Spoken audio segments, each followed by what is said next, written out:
In the spring of 1962, a brand new Chevrolet rolled onto the drag strip at Pomona. The hood popped open, and what sat inside didn't look like a monster. It wasn't massive, it wasn't exotic, it didn't scream intimidation.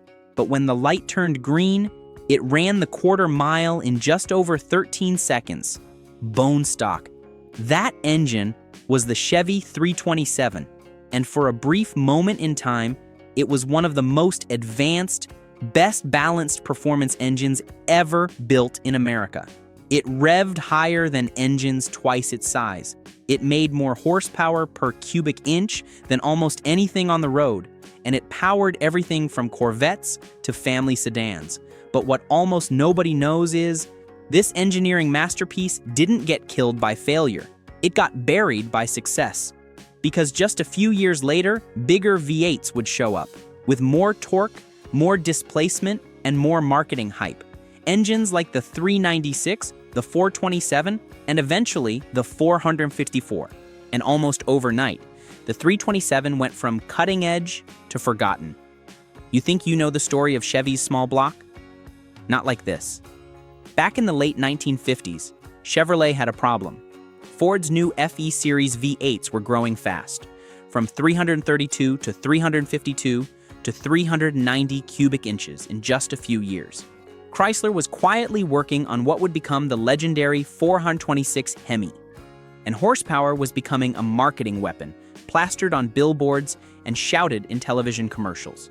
The original 265 small block from 1955 had been brilliant for its time. Lightweight, compact, efficient. But by 1960, it was being outgunned. The 283 that followed was better, especially with fuel injection, but even that wasn't enough. Chevy needed something more, so Chevy's engineers went back to the drawing board, starting with that original 265 small block architecture. But this time, they weren't just thinking about displacement, they were thinking about balance. By 1962, they had stretched that original architecture into something far more serious. Using a 4.0-inch bore and a 3.25-inch stroke, they created an engine that displaced exactly 327 cubic inches. The bore spacing remained the same as the original small block, 440 inches center to center. The block deck height was nearly identical. You could still bolt on the same heads, the same intake manifolds. But this wasn't just about making it bigger, it was about making it better.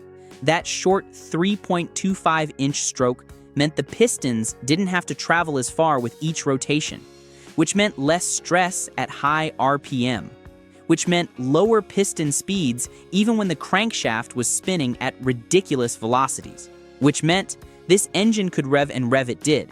In its hottest factory form, the fuel-injected version known as the L84, introduced in the 1963 Corvette, produced 360 horsepower at 6,000 RPM. That's more than 1 horsepower per cubic inch. In 1962, most big V8s at the time were struggling to make 0.8 horsepower per cubic inch. Ford's 390 FE made about 0.82. Chrysler's 383 was around 0.84 in top trim. The 327 was obliterating those numbers, but there was a problem, and it started with oil.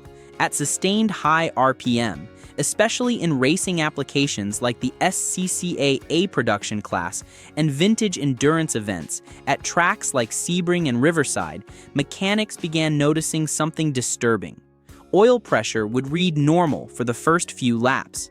Then, after 10 or 15 minutes of hard running, it would suddenly drop. Not catastrophically, just enough. Bearings would overheat. The crankshaft journals would discolor, turning from polished steel to a blue-brown hue that meant heat stress. Some engines developed a telltale knock that would come and go depending on throttle position. One mechanic reportedly said, "We pulled the pan after a 30-lap qualifying session and it looked like someone dumped glitter into the oil." Metal shavings. Tiny fragments of bearing material suspended in 20W50 oil. At 7,000 RPM, the oiling system was starving the crankshaft. Because like most engines of the time, oil was fed to the camshaft first and the crank second. The valve train got priority. The camshaft bearings were fed through dedicated passages, and only after oil reached the cam did it drip down to lubricate the crankshaft main bearings and connecting rod journals, exactly backwards for high-performance use. So Chevy engineers revised the internal oil passages, improving flow priority to the mains. They enlarged some galleries, redirected others, added restrictors in less critical areas to force more volume where it mattered. Not a full side oiler design like the later Ford 427, but enough to stabilize pressure during high RPM loads. And suddenly, the 327 came alive. By 1964, in the L76 configuration, a more affordable version without fuel injection, it was running 11.0.1 compression and a single Holley 4-barrel carburetor. It made 365 horsepower and about 350 lb-ft of torque. Put that in a lightweight Corvette Sting Ray, and you were looking at a 0 to 60 time of around 5.8 seconds. Top speed approached 140 miles per hour on the right gearing. Car and Driver tested one and called it the most willing engine we've ever tested. In 1965, a 327-powered Corvette Z06, a special competition package with upgraded suspension, brakes, and a fortified drivetrain, was clocked running the quarter mile in 14.1 seconds at 102 mph. That was serious performance. On the street, the 327 felt entirely different from the big blocks that were starting to appear. It didn't hit you with a wall of torque at 2,000 RPM. Instead, it built power progressively, smoothly. You'd roll into the throttle at 3,000, and the tack would climb like it had somewhere important to be. 4,000, 5,000, 6,000. And it never felt strained. Drivers used to lumbering big blocks would upshift at 4,500, leaving half the power band untouched. But those who understood the 327 knew you kept your foot in it until the needle kissed the red line. That's where the magic lived. But you can probably guess what happened next. The muscle car era exploded. In 1965, Chevrolet introduced the 396 big block. Suddenly, buyers didn't have to explain horsepower per cubic inch. They didn't need to understand bore-to-stroke ratios or piston speeds. They could just say displacement. 396. Bigger number, bigger torque, bigger bragging rights at the drive-in. Even though the 396 in base L35 trim made about 325 horsepower, less than the high-performance 327s, it delivered 410 lb-ft of torque. And that torque came in lower in the RPM range. Around 3,200 RPM, the big block was already making peak twist, which meant you didn't have to rev it to the moon. From a stoplight, the big block felt faster. It punched you in the chest. The 327 made you work for it. And American buyers in the late 60s didn't want to work. They wanted instant gratification. They wanted to mash the pedal and feel the rear tires claw for traction. By 1966, the L72 427 arrived. With a massive 4.25-inch bore and 3.76-inch stroke, it made a factory-rated 425 horsepower and 460 lb-ft of torque. And in race trim, with dual 4-barrel carbs, open headers, and a set of slicks, some teams were seeing closer to 500 horsepower. Now compare that to the 327. Even in its best form, the L84 fuel-injected version, it was making around 360 to 375 horsepower depending on year and tune. Torque stayed in the mid-300s. You had to spin it past 6,000 RPM to get the magic.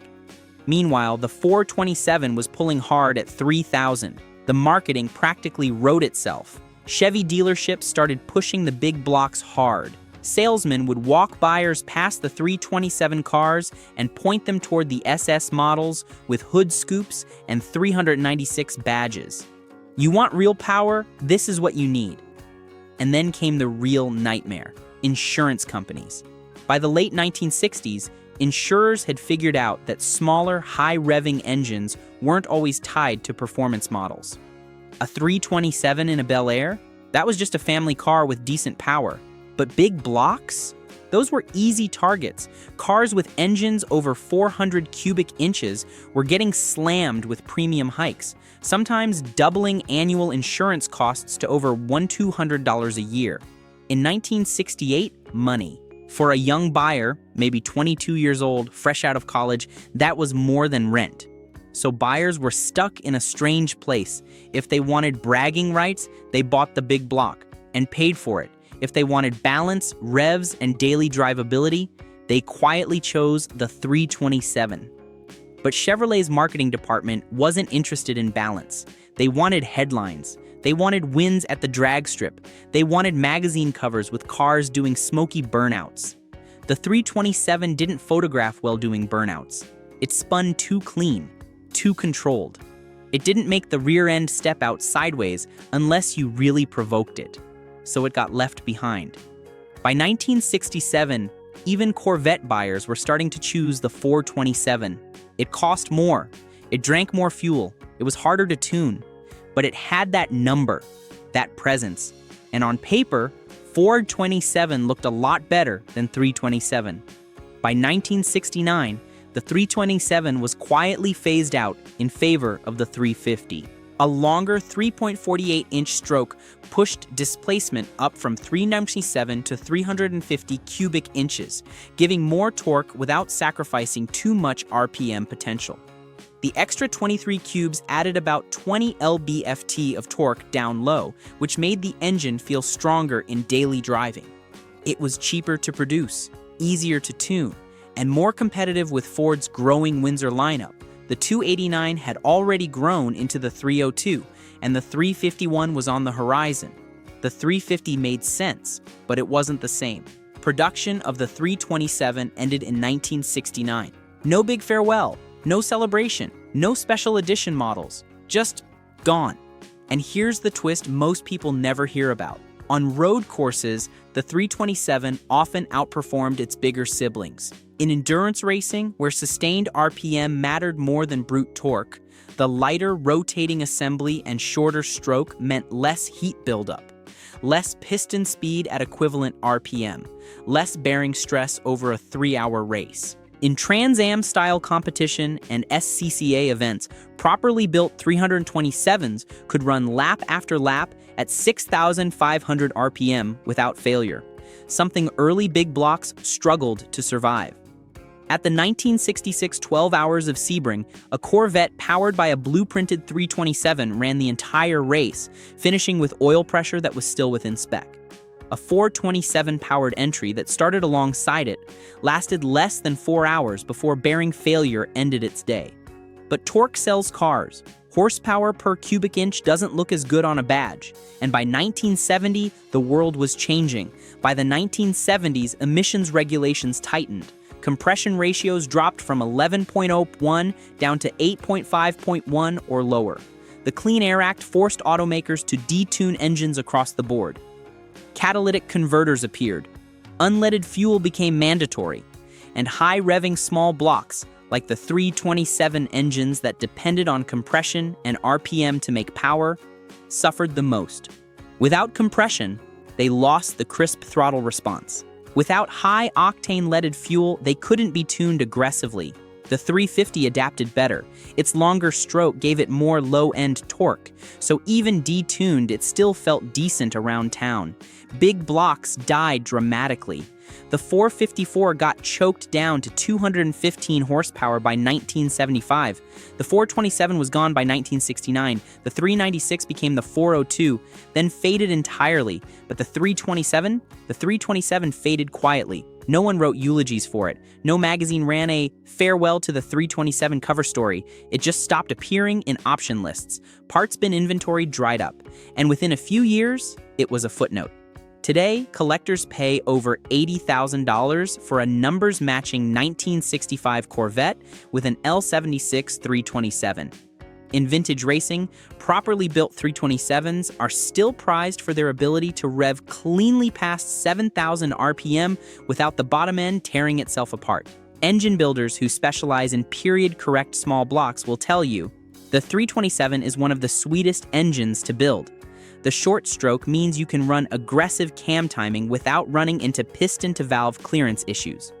The bore size is generous enough to support large valves without compromising cylinder wall thickness. And when you get it right, when the tune is perfect and the engine is balanced and blueprinted, it feels like nothing else.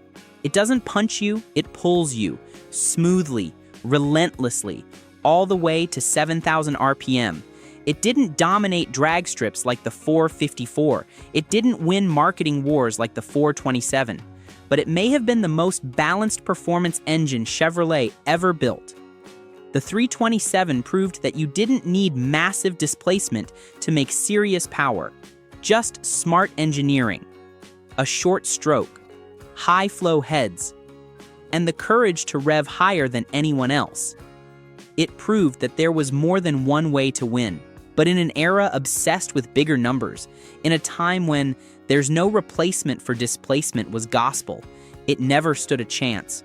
The muscle car wars were fought with cubic inches, and the 327 brought precision to a sledgehammer fight. It was the right engine at the wrong time.